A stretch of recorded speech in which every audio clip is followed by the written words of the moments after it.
quasiment le début de l'ouverture en 2014 du Fab Lab, on propose un atelier réparation, qui est un atelier qui est ouvert à tous, donc au grand public, où on va aider les personnes à venir réparer leurs objets.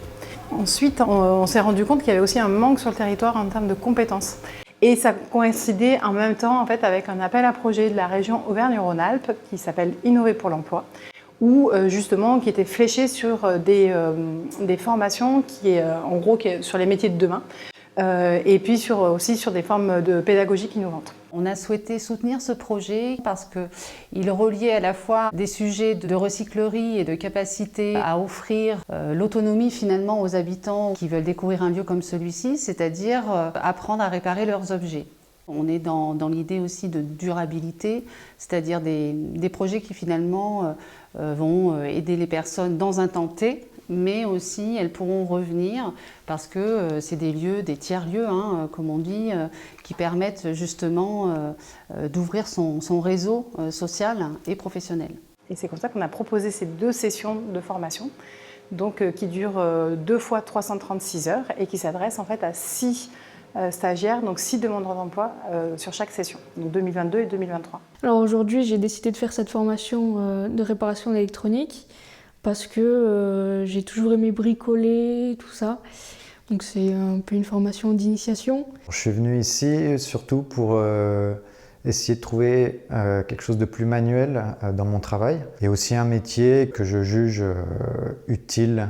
Donc c'est pour ça que la réparation, ça m'a attiré. Je suis venu chercher la polyvalence de la formation, l'aspect électronique, la conception 3D. J'avais envie de rajouter des compétences à ce que je faisais.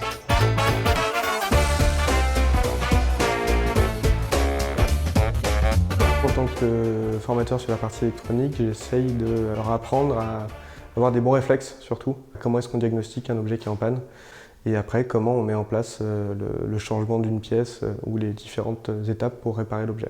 Du coup, pour ma partie à moi, je les forme du coup sur tout ce qui est modélisation 3D et impression 3D de pièces plastiques. Donc il y a tout un volet où c'est qu'on doit apprendre un logiciel de modélisation 3D, savoir identifier une pièce défectueuse, la prélever, la mesurer pour pouvoir la redessiner et ensuite l'imprimer. L'idée, c'est justement d'avoir un petit groupe pour pouvoir être présent aussi sur l'accompagnement et de pouvoir prendre du temps avec chaque personne et de pouvoir vraiment personnaliser le suivi de la formation à la personne. Le but de la formation pour moi, c'est de l'intégrer dans mon travail comme une corde à mon arc supplémentaire. Et je vais certainement avoir besoin de me perfectionner puisque je vais faire quelque chose d'un peu plus pointu. Du coup, c'est une formation qui est courte, ou relativement courte, de 3 mois. Donc, c'est pas en 3 mois qu'on apprend un métier. Mais cela dit, ça m'a quand même beaucoup apporté. J'ai acquis des compétences. Ça donne envie d'aller plus loin. Après, c'est sûr qu'il faudra encore développer.